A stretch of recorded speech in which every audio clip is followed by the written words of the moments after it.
KCR petition పై నిన్న హైకోర్టులో వాదనలు సాగాయి. కమిషన్ ఏర్పాటును కేసీఆర్ తరపు న్యాయవాది తప్పు పట్టగా కమిషన్ వేస్తే తప్పేంటని కోర్టు ప్రశ్నించింది. కమిషన్ కొనసాగుతుందా రద్దవుతుందా? కమిషన్ వేస్తే తప్పేంటన్న న్యాయస్థానం. నిబంధనలకు విరుద్ధమన్న కేసీఆర్ న్యాయవాది. కేసీఆర్ వర్సెస్ కమిషన్ పోటాపోటీ వాదనలు జరుగుతున్నాయి. అటు కోర్టులో ఇటు కమిషన్ ముందు, మరోవైపు పొలిటికల్ గా కూడా ఎవరి వాదన వారిదే. ఈ విషయంలో కేసీఆర్ పట్టు విడవడం లేదు. జస్టిస్ నరసింహారెడ్డికి లేఖ రాసినప్పుడే అర్థమైపోయింది కేసీఆర్ స్ట్రాటజీ ఏంటో. కమిషన్ కు సమాధానం ఇవ్వడం, కమిషన్ ముందుకు రావడం కాదు, అసలు కమిషన్ వేయడమే నిబంధనలకు విరుద్ధం అని వాదిస్తున్నారు కేసీఆర్.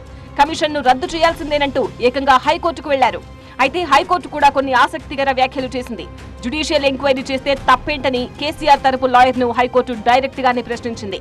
ముందైతే కమిషన్ తో విచారణ చేయించి వచ్చే రిపోర్టును అసెంబ్లీలో ప్రవేశపెట్టి దానిపై చర్చ జరపవచ్చు కదా, అందులో అభ్యంతరం ఏముందని ప్రశ్నించింది న్యాయస్థానం.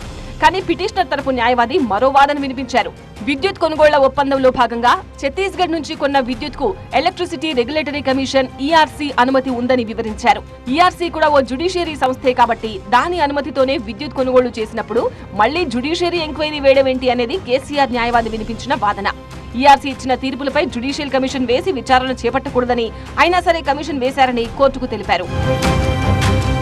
కమిషన్ పై జూన్ 30 డెడ్ లైన్ అనే ఒత్తిడి కూడా ఉందని హైకోర్టు దృష్టికి తీసుకువెళ్లారు. అందుకే కమిషన్ నోటీస్ పై రిప్లై ఇచ్చేందుకు కేసీఆర్ కు జూన్ 15 వరకు సమయం ఉన్నా ఆ తేదీ వరకు ఆగాల్సిన commission chairman justice Narasimha Reddy June 11నే press meet పెట్టారని గుర్తు చేశారు. కేసీఆర్ రిప్లై తీసుకోకుండానే అక్రమాలు జరిగినట్టు ప్రెస్ మీట్ లో ప్రకటించారని వాదనలు వినిపించారు.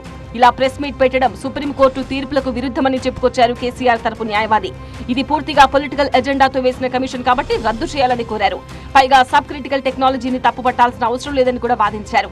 వాదనలు విన్న హైకోర్టు విచారణను శుక్రవారానికి వాయిదా వేసింది. అప్పటి వరకైనా కమిషన్ పై స్టే విధించాలని కోరినప్పటికీ కోర్టు అంగీకరించలేదు.